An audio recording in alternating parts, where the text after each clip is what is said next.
नागपूर महानगरपालिका निवडणुकींचा बिगुल वाजला आहे। यानंतर जे आहे अनेक उमेदवारांमध्ये मोठ्या प्रतिक्रिया त्यांच्या समोर येत आहे। आपल्यासोबत अर्चना देहनकर सोबत आहे। त्यांच्या परिवारात सुद्धा एक वाद समोर आला आहे। नेमका हा वाद काय आहे हे जाणून घेण्यासाठी आपण त्यांच्या सोबत आलो। मॅडम, तुमचं स्वागत आहे आमच्या चॅनलवर।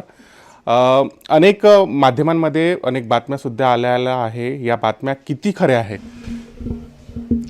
म्हणजे मी आत्ता इकडे माझा भाऊ सुनील ढोक त्याच्याकडे मनीष नगरला आहे। आपण तिथूनच या महाराष्ट्र टीव्हीच्या समोर बोलते आहे मी। तुम्हा सगळ्यांना माहिती आहे की महानगरपालिकेच्या निवडणुका होऊ घातलेल्या आहे आणि या निवडणुकीमध्ये सगळ्याच राजकीय पक्षाचे जे कार्यकर्ते आहेत त्यांनी आपापल्या पक्षाकडे उमेदवारी करता हट्ट केला किंवा इच्छा दर्शवली। भारतीय जनता पक्षाचे माझे पती विनायक देहनकर यांनी देखील पक्षाकडे उमेदवारी अर्ज सादर केला।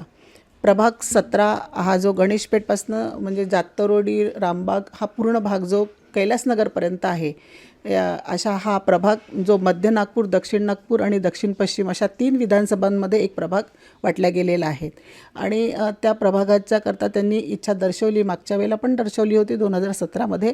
त्यावेळेला प्रभाग जो होता त्याच्यामध्ये 4 उमेदवारापैकी एक महिला उमेदवार आपण लढवली नव्हती। म्हणजे नागपूर शहरामध्ये आपण 151 उमेदवारांपैकी 150च नगरसेवक आपण लढवले होते उमेदवार आणि महिला ओपनची सीट आपण रिकामी घालवली होती।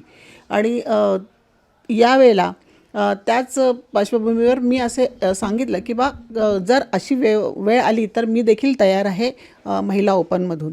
पण विशेष करून विनायकराव देहनकर यांनी उमेदवारी अर्ज सादर केलेला होता। माझं म्हणणं हे आहे की जर तुम्ही उमेदवारी अर्ज, तुमचा अधिकार आहे, तो प्रत्येक कार्यकर्त्याचा अधिकार आहे की पक्षाकडे आपली उमेदवारी सादर करावी।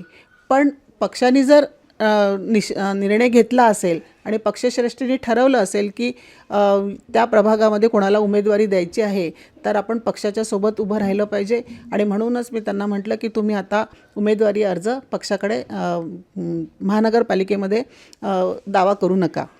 पण त्यांचा निर्णय हा ठाम आहे की मी आता निवडणूक लढणार आहे आणि मी अपक्ष लढणार आहे।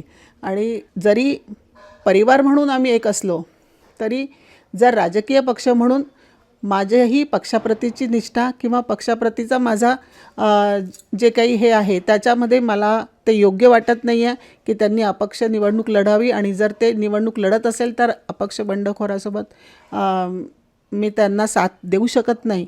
आणि म्हणून भारतीय जनता पक्षाची कार्यकर्ती म्हणून, पदाधिकारी म्हणून मी थोडासा त्यांना स्पेस देण्याकरता बाजूला झालेले आहे। पण मॅडम, एकीकडे जे निष्ठावान कार्यकर्ते आहेत ते अनेक वर्षापासून पक्षासोबत जोडलेले असतात आणि अपक्षाची सेवा करत असतात, प्रत्येक कार्यक्रमात भाग घेत असतात आणि एकनिष्ठच असतात। मात्र जे बाहेरून आले आणि त्यांना तिकीट मिळते, मात्र पक्षाचे जे निष्ठावान कार्यकर्ते आहेत त्यांना डावललं जातं। हे कुठपर्यंत बरोबर आहे? तुम्हाला काय वाटतं याबद्दल? पक्षवाढीकरता कधी कधी निर्णय घ्यावे लागतात। म्हणजे जनसंघापासून भारतीय जनता पक्षापर्यंत सगळा इतिहास तुम्हा सगळ्यांनाही माहिती आहे। परंतु आज पक्ष वाढलेला आहे, मोठा झालेला आहे। ज्या ठिकाणी पक्षाला आवश्यकता आहे त्या लोकांना पक्षातून बाहेर लोकांना घेण्याची आवश्यकता आहे, ते घेण्यात जाते। पण विशेष करून नागपूर शहरामध्ये आज तरी ही स्थिती नाही आहे की बाहेरच्या पक्षातल्या लोकांना पक्षात घेऊन पक्ष वाढवण्याच्या दृष्टीने मोठं करण्याचं काही हे केलं पाहिजे, अशी स्थिती नागपूर शहरातमध्ये तरी नाही आहे। आणि म्हणून जे कार्यकर्ते अनेक वर्ष काम करतात आहे, प्रामाणिकपणे काम करतात आहे, तुम्ही सांगितलेलं सगळं काम जमिनी उतरवून करतात आहे। बूथमध्ये तुमची रचना आहे, शक्ती केंद्र प्रमुख आहे, पन्ना प्रमुख आहे आणि जर संघटन मजबूत आहे तर अशा वेळेला कार्यकर्त्याचाच विचार व्हायला पाहिजे। कारण कार्यकर्त्यांची ही निवडणूक कार्यकर्त्यांची आहे। कार्यकर्त्यांना या निवडणुकीशिवाय दुसरा पर्याय नाही आहे। जर त्यांना आपला राजकीय करिअर त्याच्यात दिसतं आहे तर त्याच्याशिवाय त्यांना दुसरं काय? तर मग तुम्ही नसेल होत तर त्यांना तसा समजूत घाला, त्यांना विश्वासात घ्या आणि त्यानंतर मग जे करायचं आहे ते केलं पाहिजे। आणि या सगळ्या म्हणजे आज जे पूर्ण महाराष्ट्रामध्ये जे चित्र दिसतं आहे कदाचित हे त्याचंच द्योतक आहे की कुठेतरी अविश्वास निर्माण झाला आहे कार्यकर्त्यांमध्ये आणि त्याच्यामुळे अशा प्रकारचा डिस्टर्बन्स होतात आहे। एकेकाळी महापौर राहिलेल्या अर्चना देहनकर मध्यंतरी काळामध्ये कुठेतरी नाहीशात दिसल्या। कुठे एखाद्या कार्यक्रमामध्ये किंवा कुठे पक्षाने तुम्हाला जाणून बुजून बाहेर सारलं असं तुम्हाला वाटते का? नाही बघा, मी 97मध्ये महानगरपालिकेमध्ये पहिल्यांदा निवडून आले. मला अभिमान आहे की त्यावेळेला देवेंद्रजी फडणवीस आमच्या सोबत होते आणि ते महापौर होते. त्यानंतर 2007ला पण मी परत नगरसेविका झाले. मला पक्षाने महापौर केलं. एक कधीकधी ॲनालिसिस करताना असं वाटतं की जे जे पुरुष नगरसेवक होते, महापौर झाले, ते आज कुठेही थांबलेले नाही आहे. त्यांचा प्रवास राजकारणात निरंतर सुरू आहे. जेवढेही महापौर झालेत नागपूर शहरामध्ये पुरुषांपैकी, पण महिलांच्या बाबतीमध्ये असं बघायला मिळत नाही. पण मी माझ्या बाबतीत असं म्हणणार नाही. मी माझा विचार केला, मी समाधानी आहे की मला पक्षाने महापौर केलं. त्यानंतर 2012 नंतर आज तागायत पक्षाच्या भारतीय जनता पक्षाच्या संघटनेमध्ये मला पद आहे. संघटनेचं मी काम करते आहे, प्रवाहात आहे मी. आणि त्यामुळे मी असं म्हणत नाही सत्तेमधून डावलणं म्हणजे सत्ता म्हणजे सगळं काही नाही आहे. संघटनेमध्ये मी आहे. पक्ष कधी ना कधी विचार आणि पक्षामध्ये चढउतार हा चालत असतो की अनेक आता इतक्या वर्षापासून सुमित्रेताईंसोबत मला काम करायचा प्रसंग नाही आला, पण त्यांना मी जवळून पाहिलेलं आहे. सुमित्रेताईंचा आशीर्वाद मी घेतलेला आहे, पाहिलेला आहे मी त्यांना. छोटूभैया धाकरस असतील, प्रभाकरराव दटके आहे, वाडी भस्मे साहेब आहे, मनोहरराव शेंडे आहे, या सगळ्यांना मी जवळून पाहिलेलं आहे. त्याच्यामुळे जीवनात चढउतार हे येत असतात. पक्षामध्येही असे अनेक चढउतार आलेले आहेत. एक काळ तर असा होता की बावनकुळे साहेब, म्हणजे आत्ता रिसेंटली उदाहरण आहे की बावनकुळे साहेबांनासुद्धा थोडंसं थांबावं लागलं होतं. पण पक्षाला नंतर वाटलं की नाही, यांना थांबून चालणार नाही.